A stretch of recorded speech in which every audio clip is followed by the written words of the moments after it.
in politics, do you think? Because you'd been a researcher before becoming an MP, and you were an MP for nearly 50 years. No, you hadn't done a real job. So were you institutionalised? I think I was, and I think that's the worst thing for those of us that have retirement thrust upon us by an ungrateful electorate.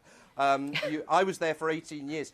By the way, Joe, the shock actually for me wasn't losing, because I knew I was going to lose. The shock was winning in 1979 as a 27-year-old wet behind the ears kid who didn't have a clue what day of the week it was, and who, as you said, had never done a proper job. I've been a bank clerk in Barclays Bank and worked in politics ever since then until I was 45 and relieved of my responsibilities. And I had been thoroughly institutionalised. And you need to realise that there is no chief whip to tell you what to do in the evening. You have to make your own entertainment. You've got to cook your own dinner. God, it's tough, isn't it? It really is hard work afterwards. I mean, Julia Goldsworthy, you lost your seat.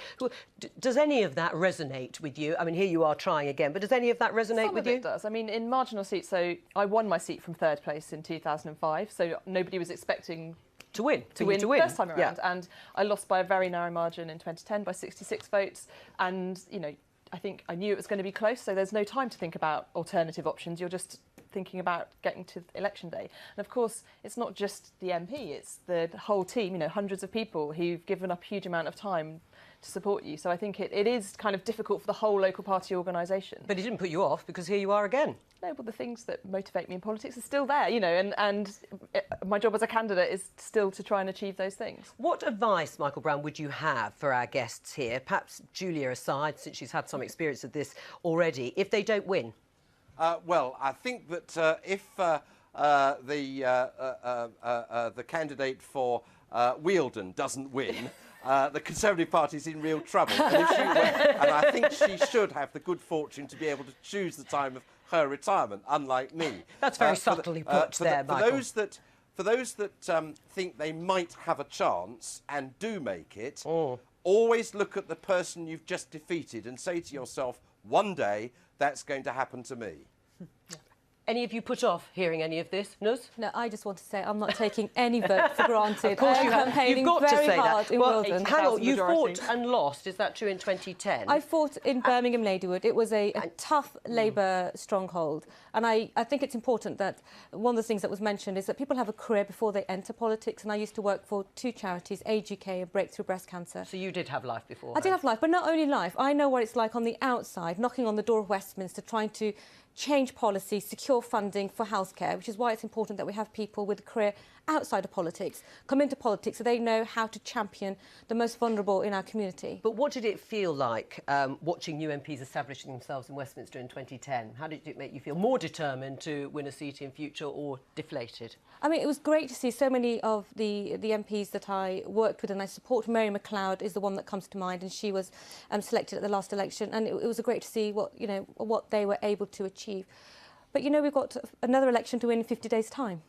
Darren, what about you? More difficult. You know, the Greens have got one MP. You're obviously hoping to be another MP, if Caroline Lucas holds that seat, of course. But are these the sort of things that are going through your mind at the moment when you listen to Michael Brown? What you might do if it doesn't happen?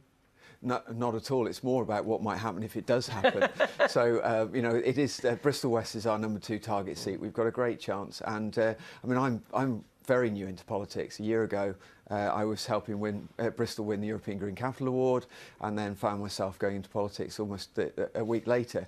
And it's incredibly exciting. The worry is that the process of government, and I think it's really important, not least of all talking about what you're going to do afterwards. It's about people treating politics like it's their main job.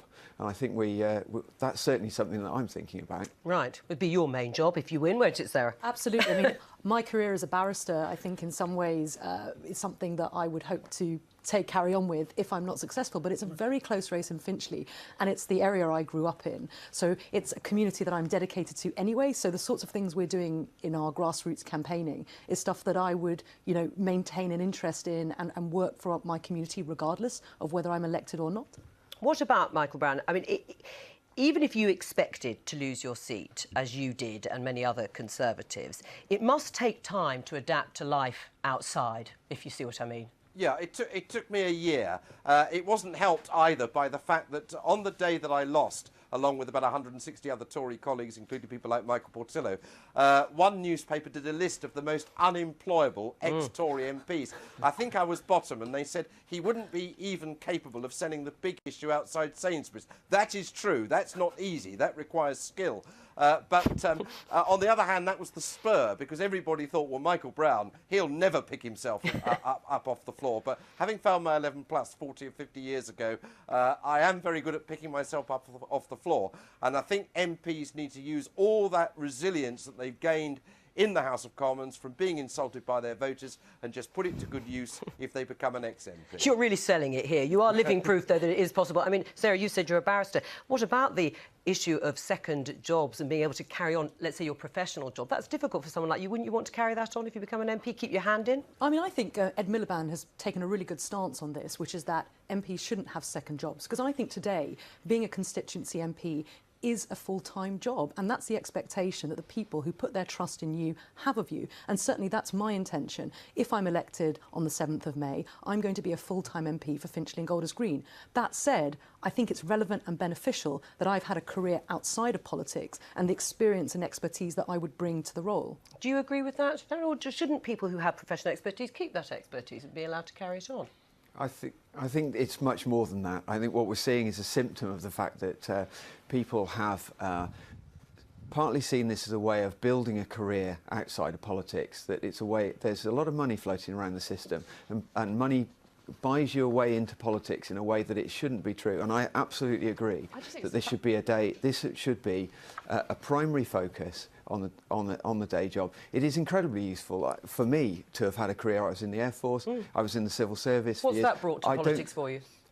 Experience, understanding, working with people who are suffering with drug treatment problems. It inevitably brings you with an ability to cope with what the implications are for policy. So I think it's incredibly helpful. I wouldn't be able to do it otherwise. All right, Michael Brown, thank you.